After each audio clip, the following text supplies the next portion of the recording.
On était hier, donc chapitre Yud Gimel, au verset Yud Tet. Donc j'explique à un ami qui vient de nous rejoindre là pour la première fois ce matin. Donc l'objectif de cette étude matinale est d'aborder les mots des versets, les racines des mots, trouver les racines. Comment traduire? Alors, bon, là, on termine la 3e semaine, donc on a déjà vu beaucoup de choses, mais en passant, je reprendrai petit à petit. Hein. Alors, voilà. Donc, on était au verset Yutet. Donc, Moshe dit aux émissaires du peuple d'Israël qui vont aller parcourir la terre, verset Yutet, Ma'aretz asher hu yoshev ba, quelle est la terre dans laquelle il réside, ce peuple? Atova i, cette terre est-elle bonne? Imra'a, si mauvaise. Uma et Harim asher hu yoshev ba'ena. Alors, on reprend. Hier, on en était là. Alors, tiens, Antoine, allez, toc. J'arrive, je prépare. Parce que je ne suis plus au même endroit, donc je suis presque prêt. D'accord. Alors, Guimor Youssef lui-même, alors notre émissaire de Mostaganem. Voilà. Atova. Alors, Ouma et Harim. Ah, Ouma et Harim. Aussi, il y a les villes. Aussi, non, là, tu m'as mis mal à l'aise. Il y a eu un malaise, là, tout d'un coup. Il y a eu un... Ouma. Comment? Non, ne copie pas sur le voisin. Ma, ça n'a jamais été comment. Quoi? Voilà, quoi? Voilà. Quoi? Ouma. Et quoi? Les montagnes? Harim. Les villes. Les villes. Asher ou Yoshev, où ils habitent, où ils se trouvent. Oui. Baena, Be'ananim, Im, Bemiv, Saharim. Alors, Asher. Ouma et Harim. Asher, ça veut dire que. Où Yoshev, il est installé. Il est installé, ce peuple, oui. Baena, je ne sais pas. Non, voici. Ena, Iné. oui. Iné, c'est voici. Voilà. Hein? Ena, elle-ci, elle, E2LES. Ba, c'est dans elle. Ah, dans elle. Il est d'accord. Il est installé.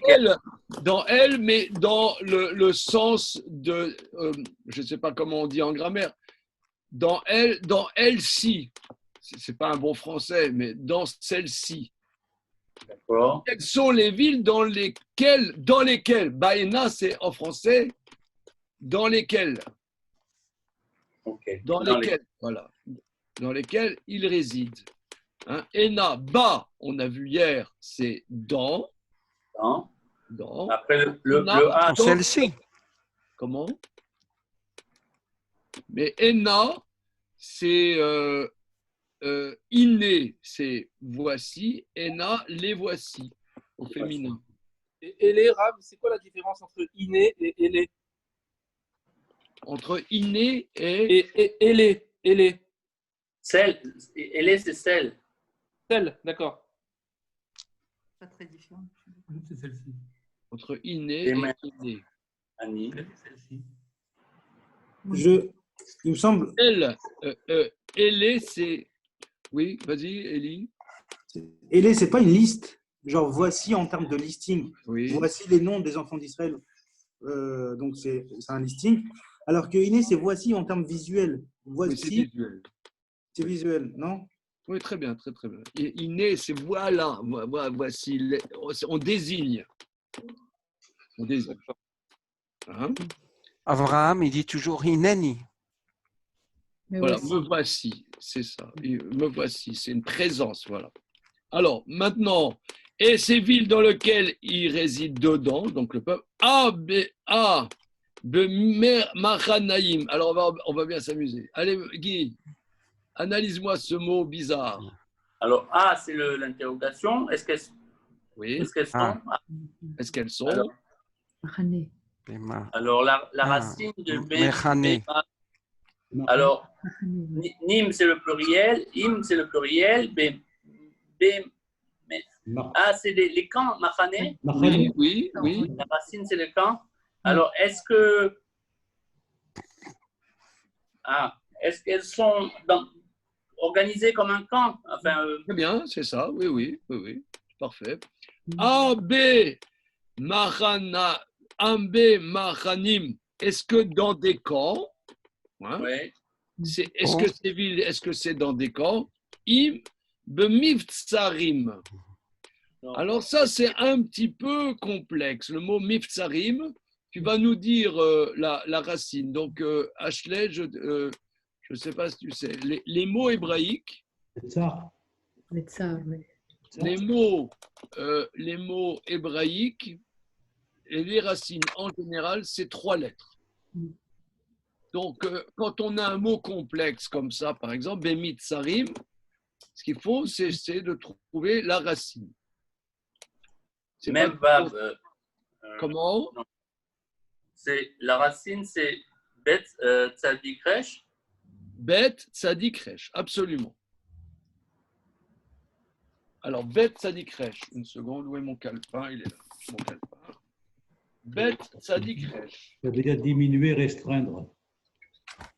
Diminuer, restreindre. Je sens que tu as un dictionnaire sous le bras, non? Je l'ai regardé tout à l'heure. Ah, d'accord, oui. Alors, Patsar, c'est diminuer, restreindre. oui. Et Bitzer, c'est fortifier, barricader. Non, regarde, tout le monde peut regarder. Tu as regardé dans l'ICO, là? Oui, tout à l'heure, oui. Tout à Ah, l'heure. d'accord. Alors, Pas maintenant. mais, alors, là, on va quand même s'amuser parce que, on va dire, Batsar, Miftsar, c'est une fortification. Mais la racine Bet Tsaderesh, on voit cette racine dans un autre sens, s'il y a des hébraïsants ou hébraïsantes. Ben, souvent, au supermarché, une ça, c'est une réduction, hein, une anacha, quoi. Oui, alors, oui, c'est bien, c'est pas mal, mais il y a un aïn à la fin. Ah, il y en a une. Bet Sadik aïn. Non, mais c'est bien parce que comme Philippe Parizet a dit, que Batsir, ça veut dire moins. Batsir, ça veut dire moins. Donc, on a dit que les racines hébraïques ont 3 lettres, dont souvent une des 3 se décline de différentes manières pour donner des sous-nuances. Et on a vu ça.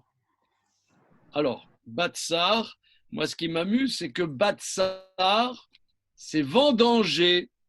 Oui, oui. Ah. Et Tsar, c'est la pierre. C'est marrant. Hein, le Batsir, c'est la vendange.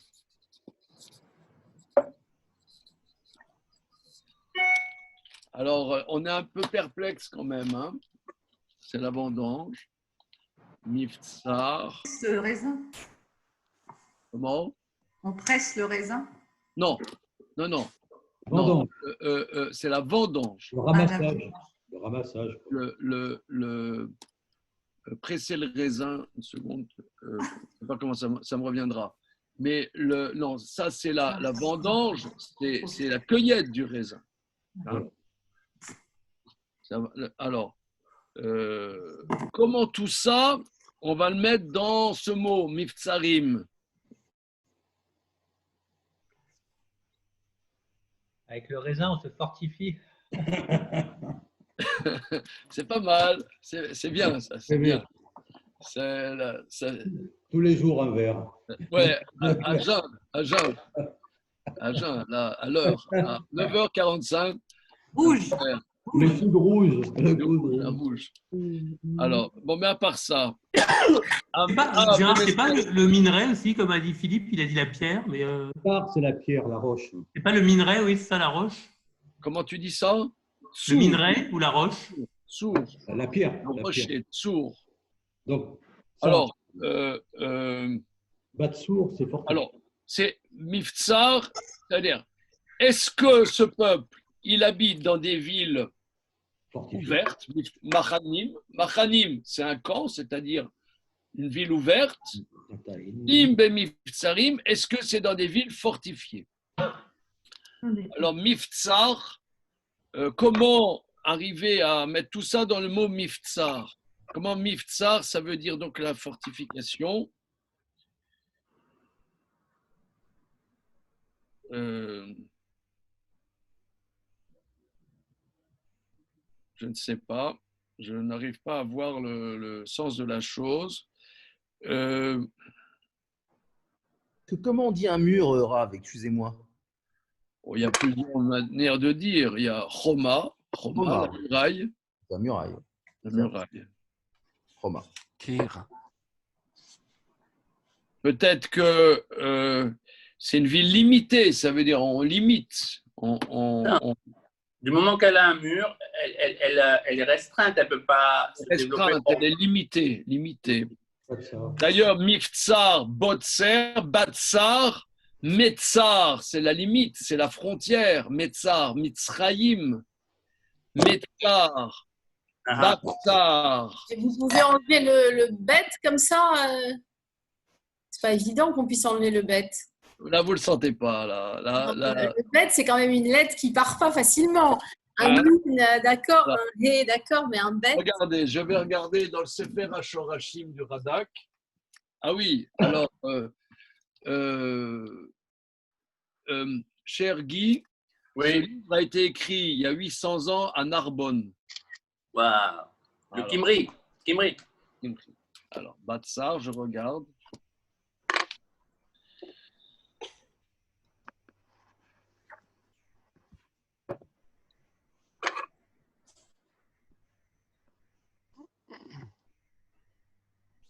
Alors, Botser, le Kimri, Rabbi David Kimri dit, tout c'est cueillir, le sens.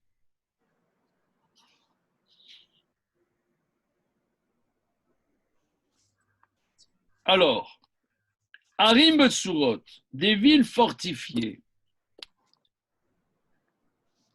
Oui, Bitsour, c'est fortification.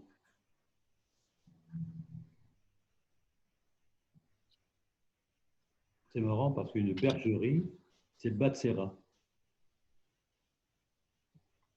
Batsra.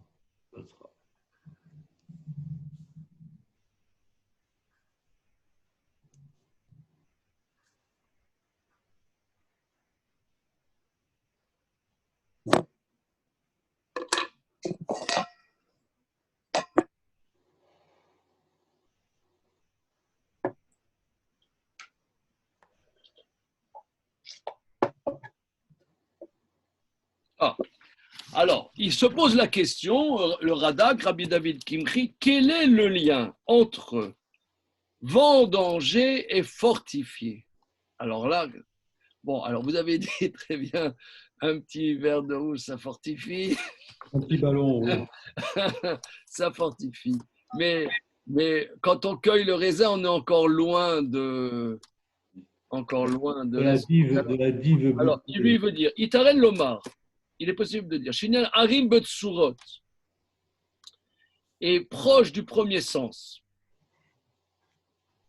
Pourquoi? Kadavar Ragadol Vachazak Nimna Madam la Sigelav.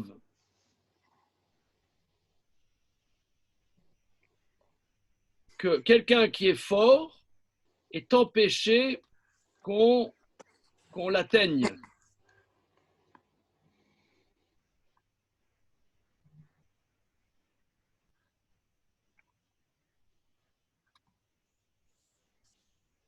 Je ne sais pas. Itare lomar shinan harim betsurot.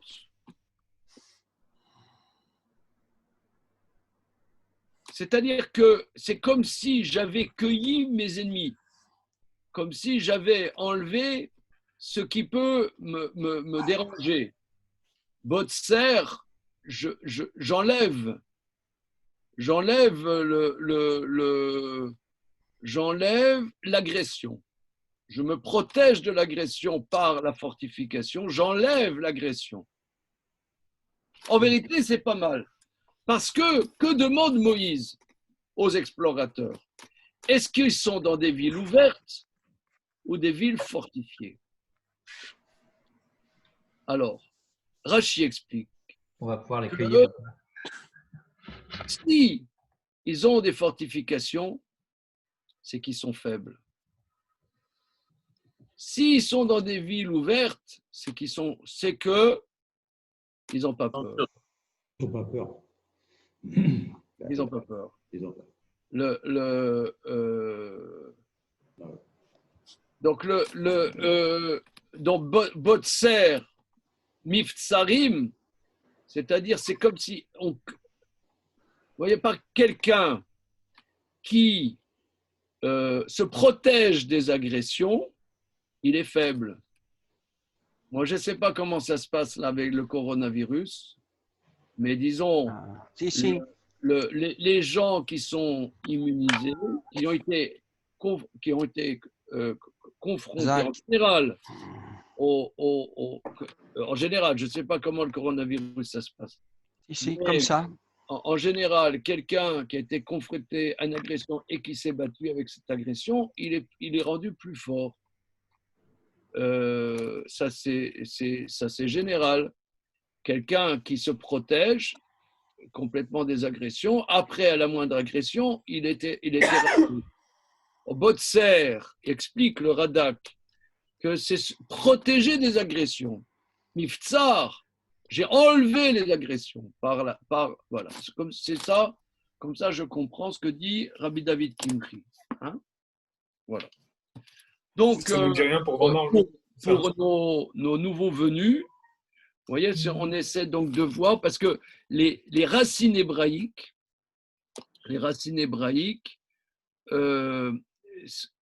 vont chercher l'unité, on pourrait dire l'unité énergétique du sens, pas le sens pas le sens, mais l'origine du sens. C'est une unité d'énergie de sens, puisque ça peut aller dans des directions après complètement différentes. Si on veut faire un jeu de mots, on peut dire que c'est le SEM. C'est pour ça qu'on est sémite.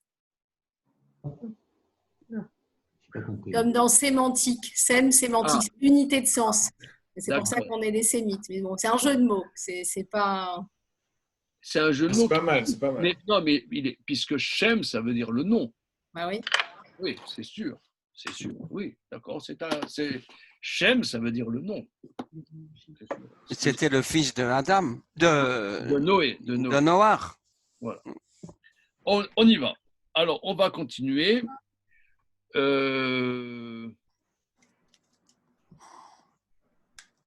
Alors, Dan, s'il te plaît, le verset Kaf. Alors.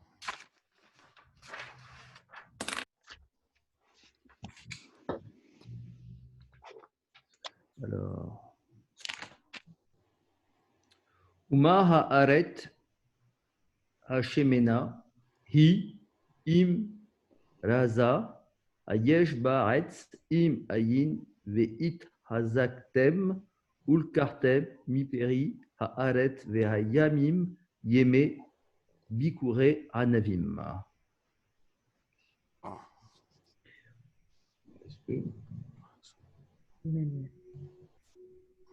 Alors là, on a une question. Uma haaretz, en quoi ce pays, Hashemena, hi?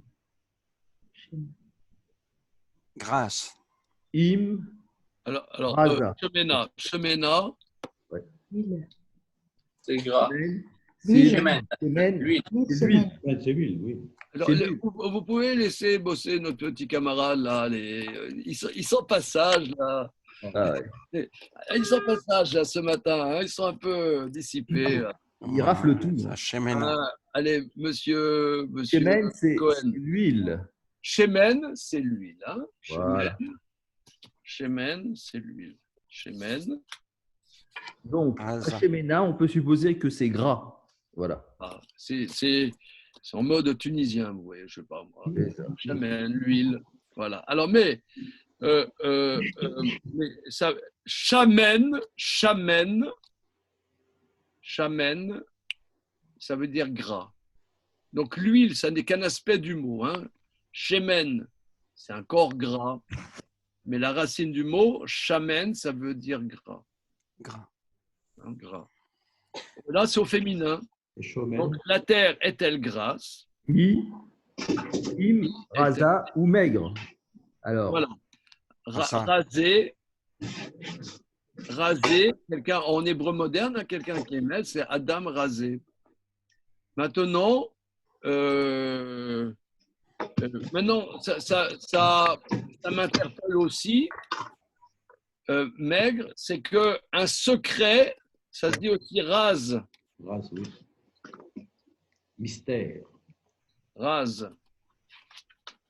Alors, trouvons le lien entre maigre et le secret. Alors là, Jean-Louis, là, qui est Jean-Louis. Le lien entre, je crois, le secret, c'est des mots, une série de mots qui se dissimulent, qui sont très petits. Non, ils ne se diffusent pas. Ils ne s'épandent pas dans l'espace, ils sont très restreints. Alors on peut comparer à la maigreur. Peut-être, hein, c'est étonnant quand même. Hein, étonnant. Étonnant. Rase, hein, apparemment c'est la même racine. Il faudrait voir. Alors, Imraza. Alors, cette terre, est-ce qu'elle est grasse? C'est Ayesh ba Ayesh, oui, Dan. Alors, Ayesh ba Aetz, y a-t-il un fruit? Non. Non. Etz. Un arbre. Un arbre. Hein? Boré péri à Etz. Ah, oui. Un arbre. Péri. Alors, un arbre. Yesh, regardez, on n'a encore pas vu le mot Yesh. Parce qu'on a dit hier, entre autres, hein, on a dit hier qu'il n'y a pas le verbe être au présent. Alors, comment on dit il y a? On dit yesh. Je sais pas, yesh, ça veut dire il y a, mais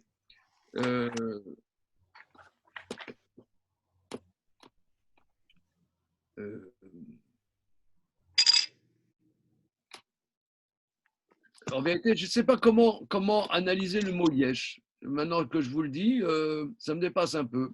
Yesh, ça veut dire il y a. Hein? Et le contraire, c'est ce qu'on va voir après. Ayesh ba etz. Est-ce qu'il y a dedans etz, un arbre? Un arbre. Un arbre. Alors, il y a un autre mot pour dire arbre, messieurs, dames. Ilan. Ilan. Quelle est la différence entre Ilan et Etz? Ilan, c'est un petit arbre, non? Ilan? Non, pourquoi? Non? C'est pas arbre fruitier? Arbre fruitier avec Ilan? Est-ce que Ilan, c'est un arbre fruitier? Ilan. On dit Birkat à Ilanot. Oui, c'est vrai. Birkat à Ilanot. C'est pour ça, ça vous vient que Birkat Ilanot, c'est un arbre fruitier. Etz, c'est pas un langage de la Torah et Ilan, un langage Mishnah du Talmud. Est-ce qu'on trouve le mot Ilan dans la Bible?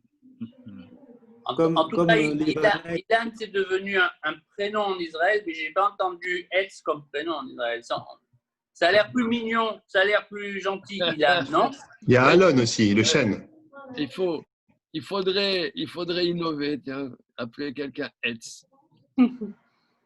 Alors, Ilan, Ilan, on écrit comment? Ilan, Aleph, Yud, Lamed, Nun, Sofit.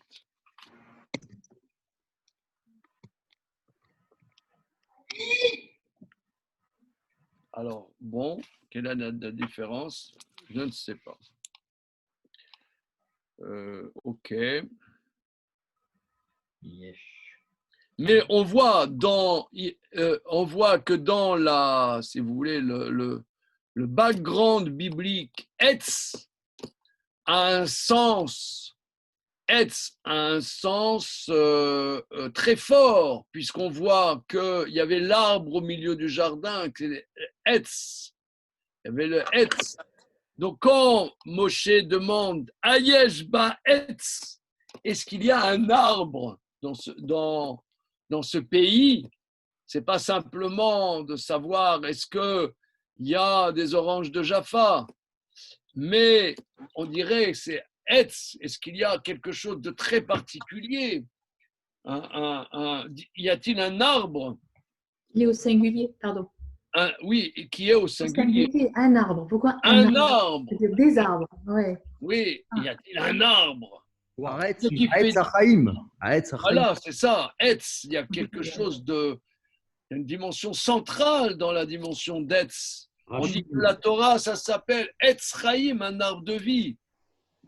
Donc le Etz, c'est quelque chose de très, très particulier, cette question. Rachid dit, Oui.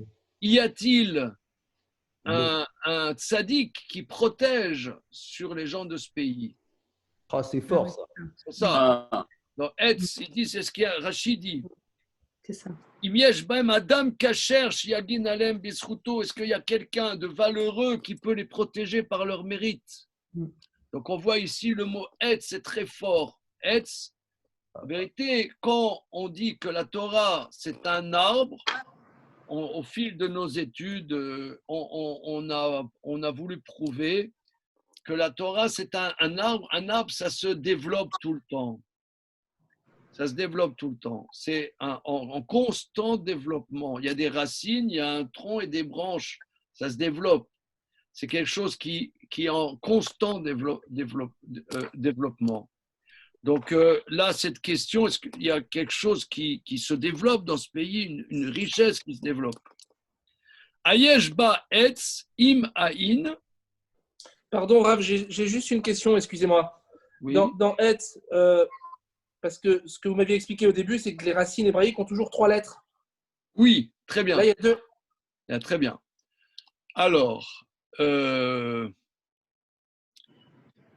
propose que la racine, c'est Utz. Vav. Aïn, Vav, Tzadik final.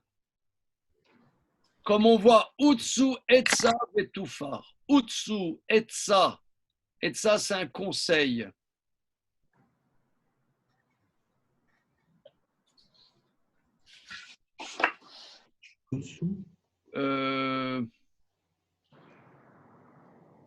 Un conseil, c'est une Etza.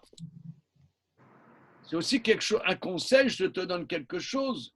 C'est un conseil, peut-être je te mets une graine dans ton idée, elle va peut-être faire son chemin et fleurir. C'est quelque chose qui se développe. Ça veut donner aussi puissant Atsum. Atsum. Alors, Atsum, c'est la racine Etz. On voit souvent le à la fin, c'est pour en faire un qualificatif. Atsum, ça veut dire puissance. C'est une puissance, quelque chose qui se développe. Donc, c'est écrit comment Atsum? Comment? Ça s'écrit comment Atsum? Atsum. On l'avait vu plus haut. Hein? Atsum. Atsum. Atsum.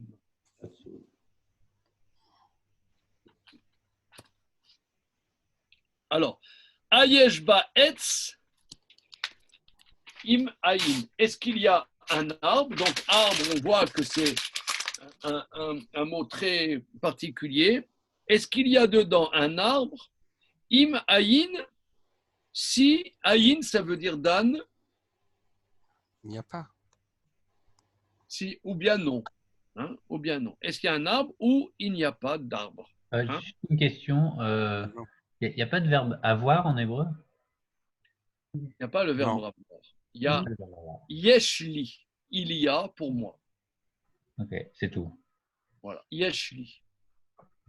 Il y a pour moi. Alors, le mot yesh, puisque ce n'est pas un verbe, yesh, je ne sais pas, il y a, aïn, il n'y a pas. Alors, aïn, c'est il n'y a pas. Entre parenthèses, vous mettez les lettres de aïn en verlan et vous avez quoi? Nia. Nia. Allô? Nia. J'y vais. Oui, tu peux m'appeler dans une demi-heure? Une demi-heure. Pile une demi-heure, c'est parfait. Hein? Merci. Au revoir. Alors, oui. Vous mettez aïn en verlan et vous avez quoi? Nia. La nier, alors. Non. Nine. Je vois que Laurence Cailloun, elle se marre. Est-ce qu'il y en a un qui prend l'accent des banlieues pour dire Nia, Nia? T'as pas entendu, c'est pour C'est ça que Philippe. tu rigoles pas. Comment? Alors? Nia. Nia. Nia, oui. Ça veut dire Nia, quoi? nia. Nia, alors regardez, aïn, C'est nier, c'est non. aïn, vous mettez aussi les lettres, un peu, pas seulement en verlan, il faut les permuter un peu. Vous avez ani. Ani qui veut dire je. Ah.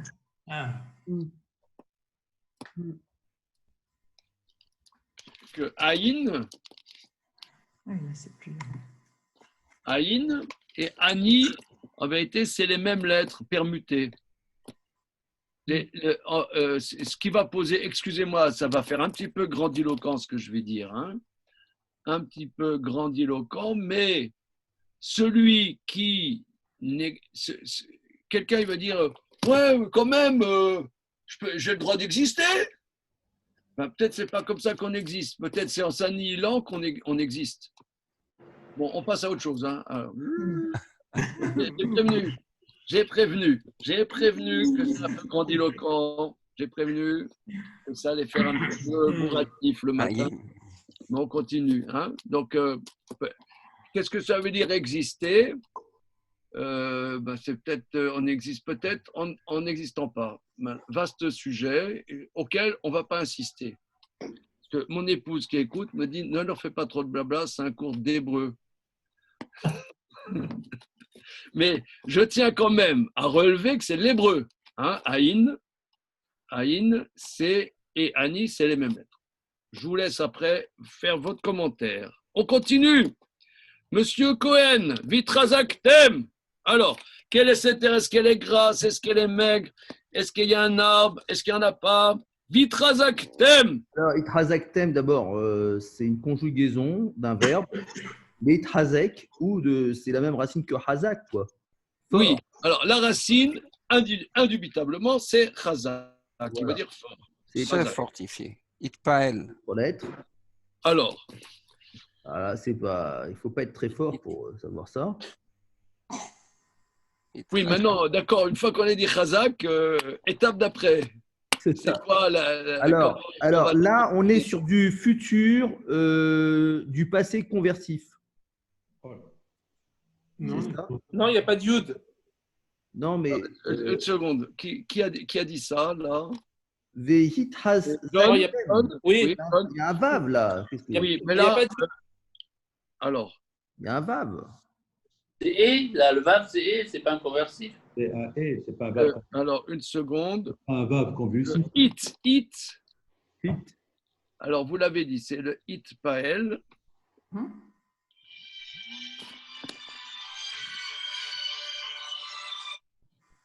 Allô? Oui, regarde, je suis en étude, hein, excuse-moi. Plus tard. Dans une heure. Alors, vitrazaktem. Donc, l'itrazek. Trazak, c'est fort. Les itrazek, ça veut dire se renforcer. Itrazaktem, c'est un passé. Vous vous êtes renforcé. Les itrazek, c'est chazak, c'est fort. Itrazek, c'est itpel, c'est se renforcer. J'entends plus rien là maintenant. On est là. Ah, ok. Mais vous itrazaktem, tem, c'est deuxième personne du pluriel masculin au passé. Itrazaktem, vous vous êtes renforcé. Vitrazaktem, vous vous renforcerez. Vous vous renforcerez. Ah, c'est ça, voilà. Donc, c'est un itpael, c'est ça? Itzpael, si je ne m'abuse, au passé, avec le vav conversé. Vous vous renforcerez.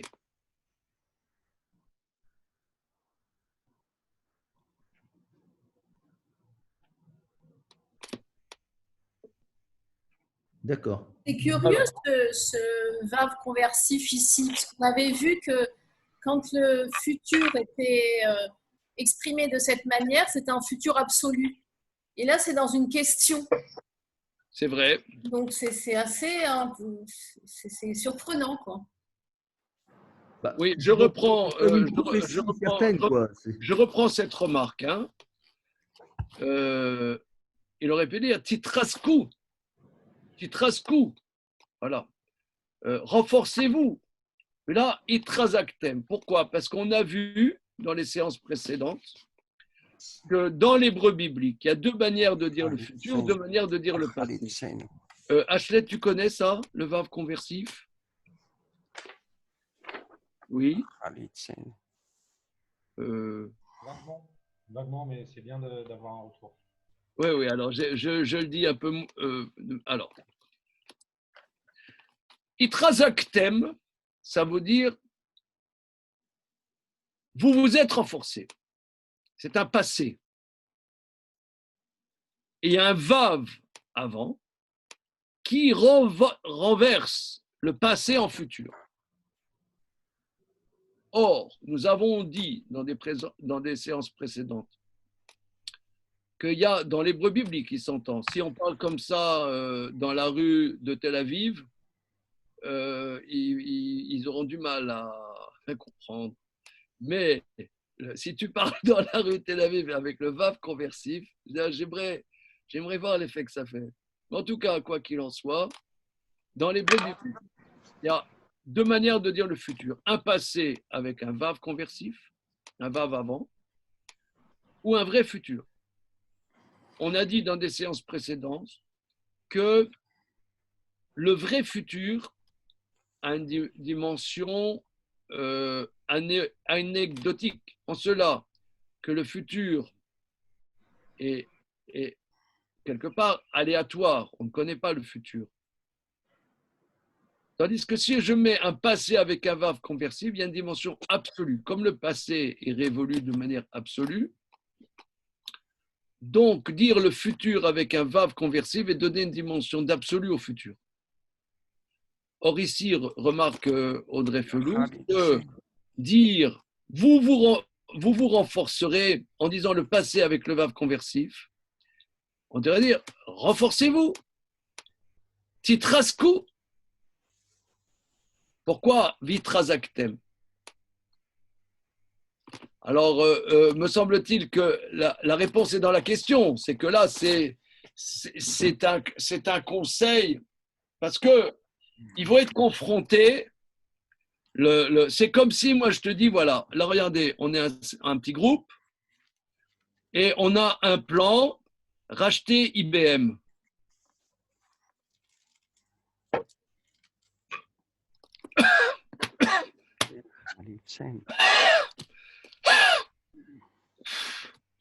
On se donne 1 an pour acheter IBM.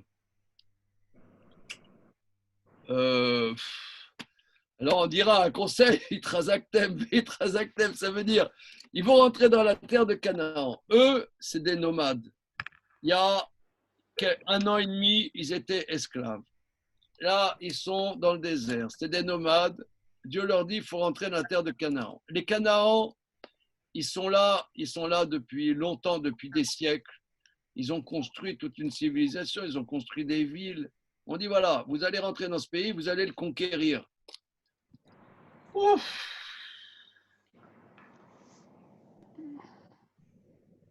Ça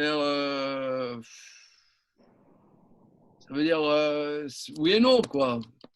C'est pas gagné d'avance. Hein. Hein, c'est pas gagné. Bon, Dieu l'a dit, on a Gott mit uns. Gott mit uns. Ouais, Dieu est avec nous. Bon, mais encore.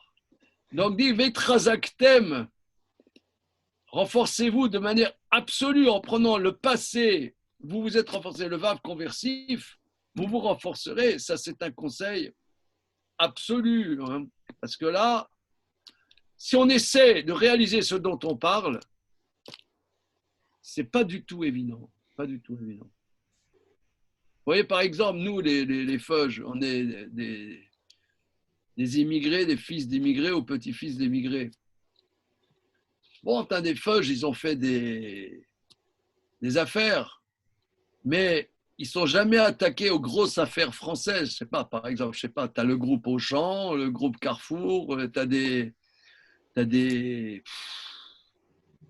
monuments de l'économie locale qui est construite depuis des siècles. Nous, on arrive, on essaie de faire quelque chose. Bon, on a à Flelou. Draghi. Comment? Draghi. Oui, on a Drahi, on a des niches, quoi. Les niches des immigrés, quoi. On a des petites niches. Optique 2000, il paraît que ça. Oui. Optique 2000. On a des petites niches, quoi. L'optique. Naouri, il a repris Casino. Hein. C'est vrai. Donc, d'accord, mais c'est l'Algérie française quand même. Hein. Ah, évidemment. Bon, non, mais si vous voulez, là, essayons de réaliser quelle est la mission. La mission est pour rentrer dans un pays qui est construit depuis des siècles, et nous, on arrive, il y a 1 an et demi, on était des esclaves.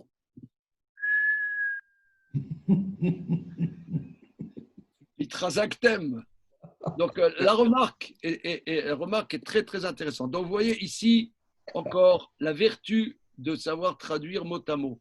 Et même, vous voyez, par exemple, personnellement, bon, Hachem, je sais grosso modo traduire.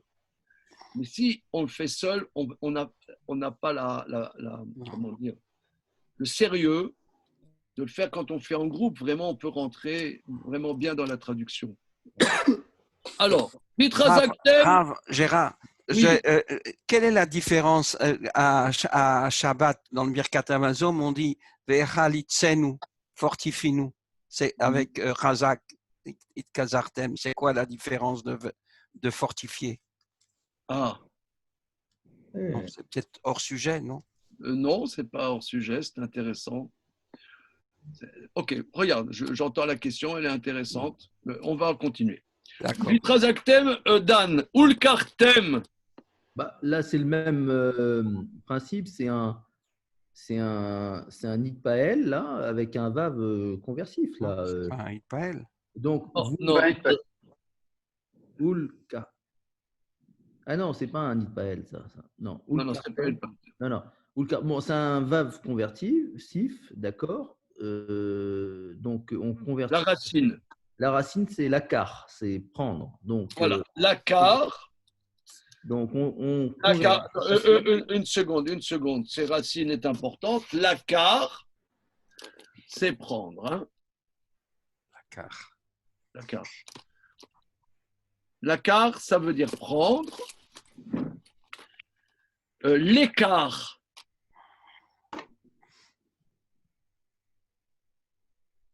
L'écart, c'est un achat.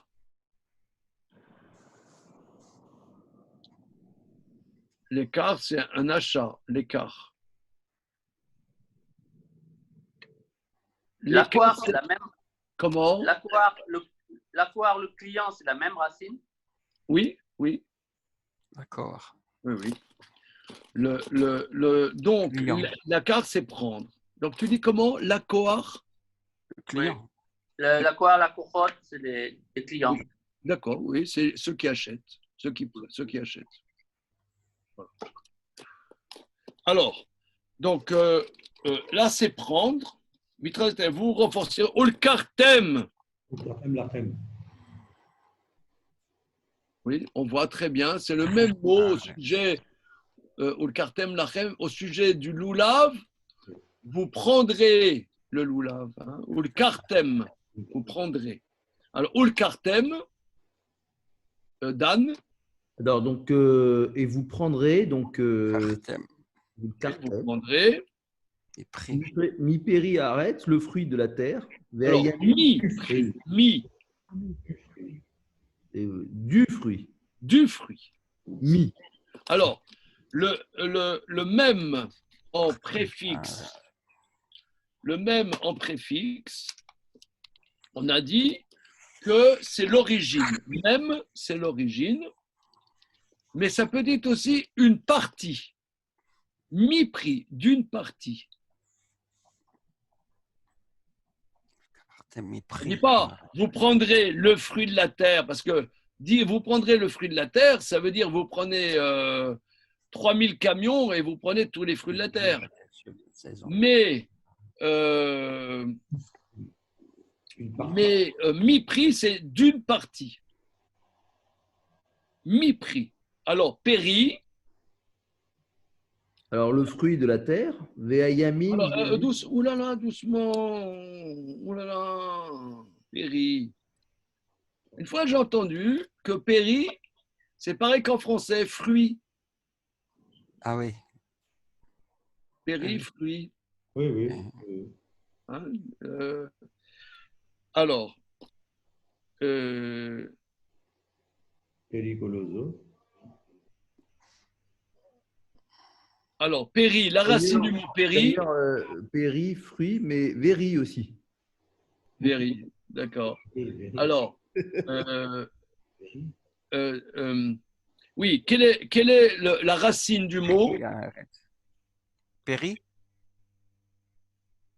C'est para, non? Para. P, resh, et, qui veut dire fructifier. Hein. P, resh, et, c'est fructifier. Donc, du fruit arrête de la terre. Veayamim. Yimei.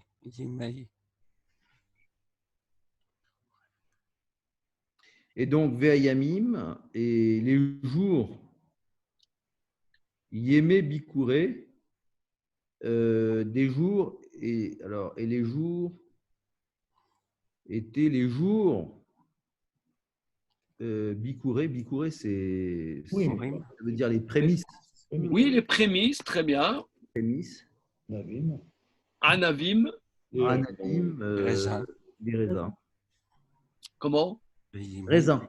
Des raisins. Anavim. Ok. Alors, Ayamim. Alors, Yamim, les jours, le singulier, c'est Yom. Hein? Yom, au pluriel, c'est Yamim.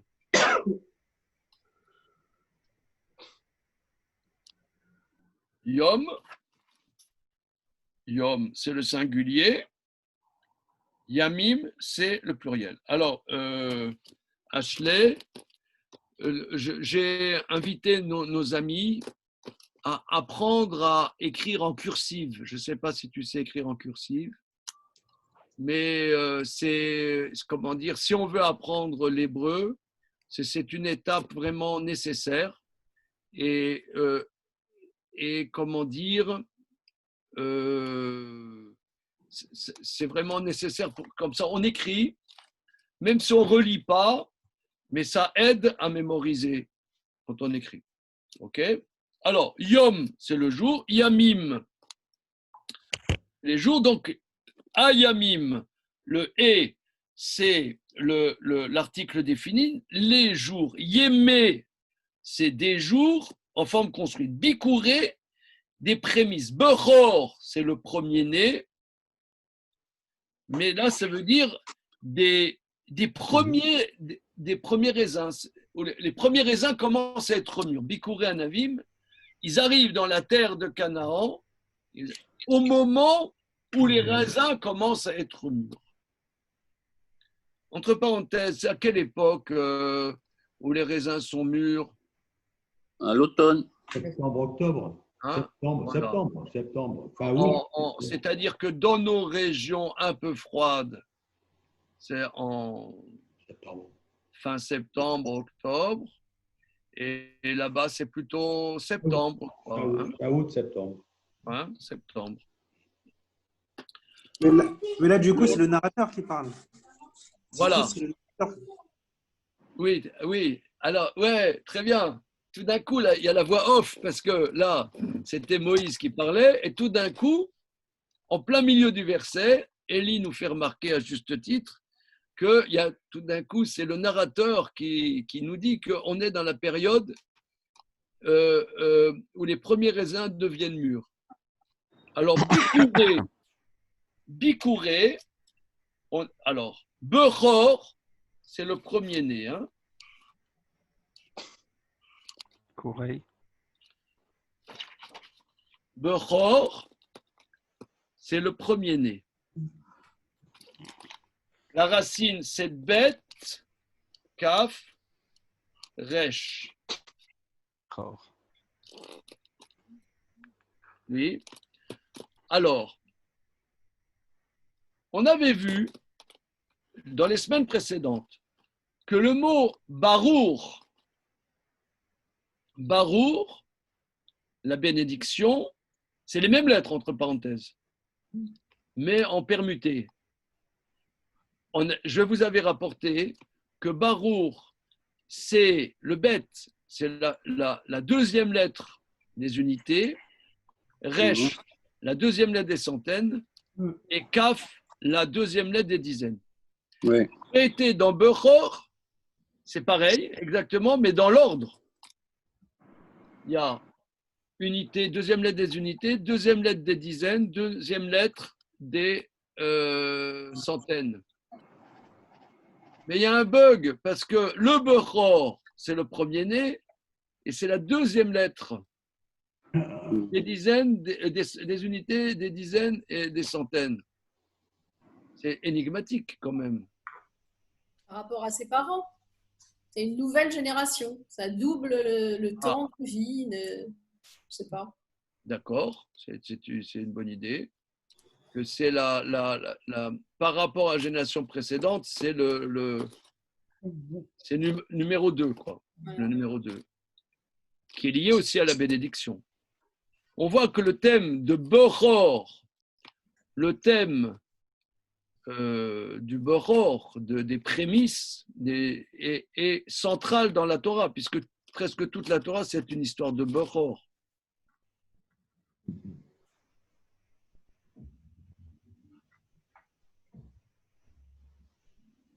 Je vous conseille le livre de Rav Forman sur l'Exode, qui traite de ce sujet d'une manière très intéressante. C'est vrai, le livre est très bien.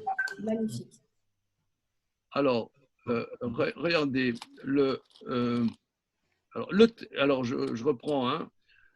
Le thème de Bechor est un thème absolument central dans la Torah, puisque dès le départ, ça frite entre Caïn et Abel. Il y a le premier-né, le deuxième, ça frite.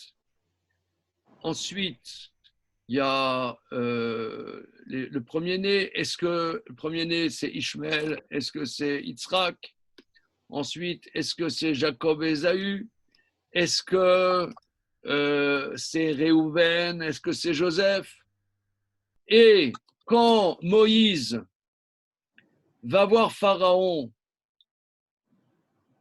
parmi les premiers mots qu'il lui dit, Beni Bechori Israël. Israël est mon Bechor, mes prémices. Or, on traduit en français, mon premier-né.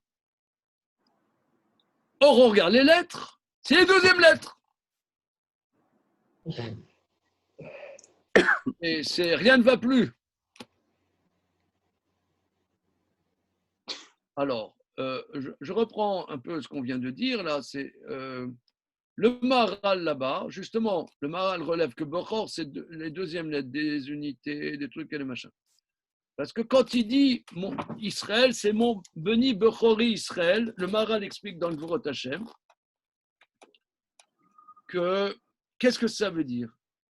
Que la kavana, l'intention de la création, c'est Israël.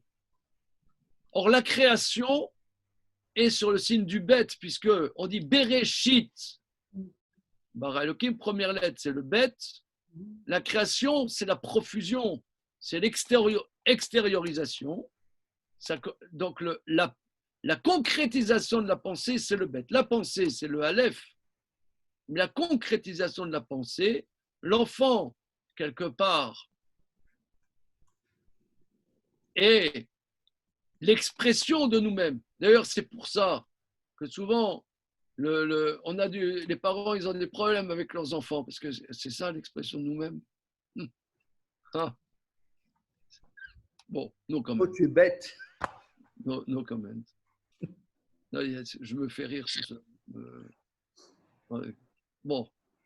En tout cas, quoi qu'il en soit, ici, Bechor, donc c'est l'expression première, c'est le bet. C'est pas le Aleph, c'est le bet. Alors ici, la période est dans les raisins qui commencent à mûrir. Alors qu'est-ce que ça nous apprend ça? On voit, en tout cas, me semble-t-il, que ce verset nous fait référence au jardin d'Éden, où il y avait un arbre, où il y avait des fruits, et que rentrer dans la terre de Canaan va être quelque part se reconfronter à la problématique d'Adam dans le jardin où il y avait tous ces fruits, etc. Et c'est pour ça que le problème des explorateurs est un problème grave, parce qu'il remet en jeu une problématique de base. OK? Alors, regardez. Vous croyez que c'était une histoire de stratégie militaire, mais là, c'est pas du tout ça. C'est pas du tout ça. Hein. Pas du tout ça.